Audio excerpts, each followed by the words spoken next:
Aku memiliki seorang ayah yang darinya aku belajar begitu banyak hal. Terutama aku belajar kekuatan, keteguhan, ketegaran jiwa.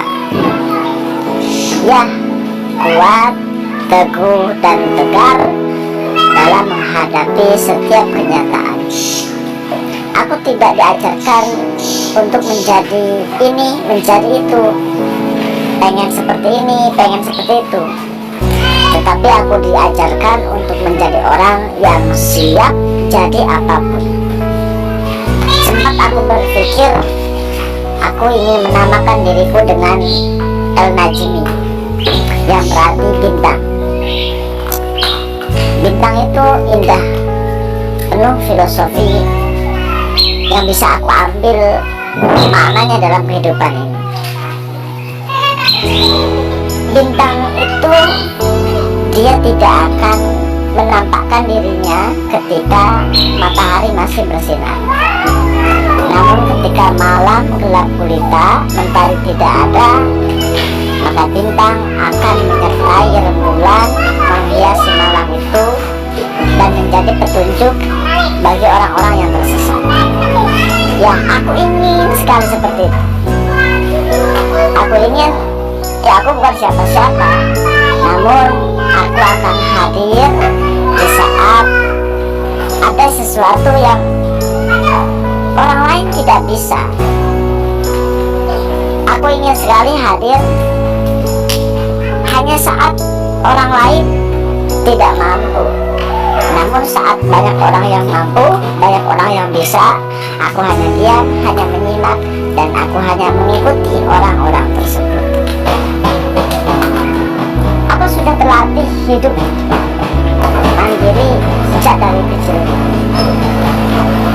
Pernah suatu ketika aku berkeinginan untuk pergi ke suatu tempat yang di situ terdapat orang-orang yang sedang giat belajar, para guru yang sedang khusyuk mengajar, bangunan yang kokoh sebagai tempat tinggal orang-orang yang sedang mencari ilmu. Aku ingin sekali pergi ke situ.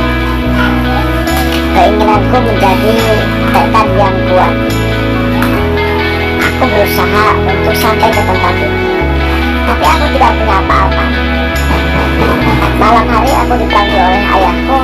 Kemudian ayahku bercerita.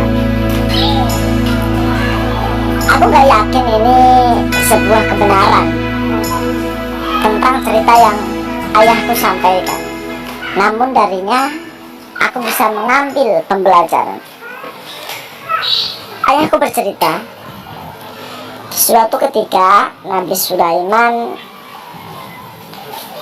mencoba untuk memelihara semut dan dimasukkan ke dalam botol kaca. Dan Nabi Sulaiman memberikan satu biji gandum untuk semut tersebut. Keesokan harinya dilihatlah, ternyata semut hanya menghabiskan setengah biji gandum. Akhirnya Nabi Sulaiman berpikir, oh mungkin semut itu makannya hanya setengah biji gandum setiap harinya. Akhirnya keesokan harinya Nabi Sulaiman hanya memberikan setengah biji gandum. Tapi apa yang terjadi? Ternyata setelah dilihat, tetap saja setengah biji gandum itu masih menyisa. Pada akhirnya Nabi Sulaiman memberikan seperempat biji gandum, masih menyisa lagi. Sampai diberikan sedikit gandum pun tetap saja semut menyisakannya. Nabi Sulaiman terheran, kemudian bertanya, wahai semut, sebenarnya engkau memakan gandum dalam sehari berapa? Kata semut, ya sekitaran satu gandum, satu biji gandum.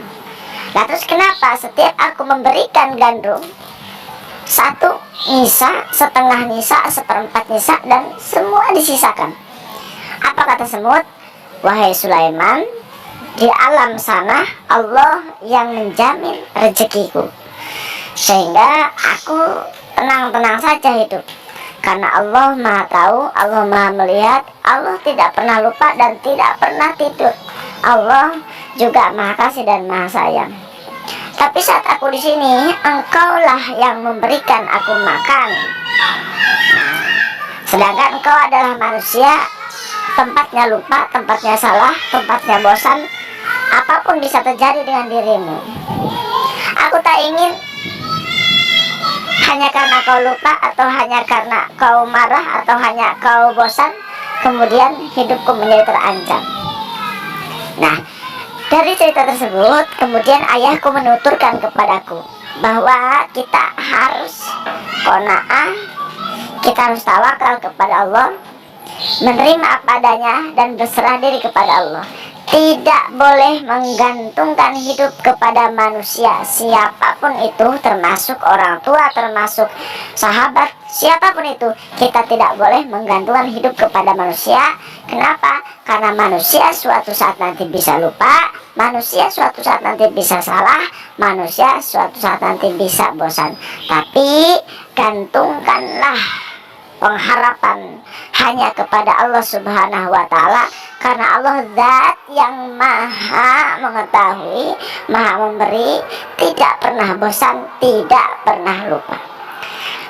Dari sedikit kisah yang ayah berikan kepadaku, sehingga terbentuklah dalam kepalaku, terbentuklah dalam jiwaku kepribadian yang tangguh, tidak pernah berharap kepada manusia, menjalani hari-hari dengan baik, dan selalu berharap kepada Allah yang Maha Kuasa.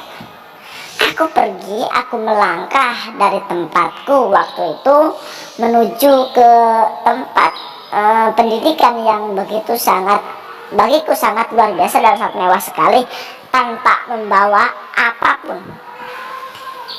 Aku hanya membawa baju 3 setel, kemudian membawa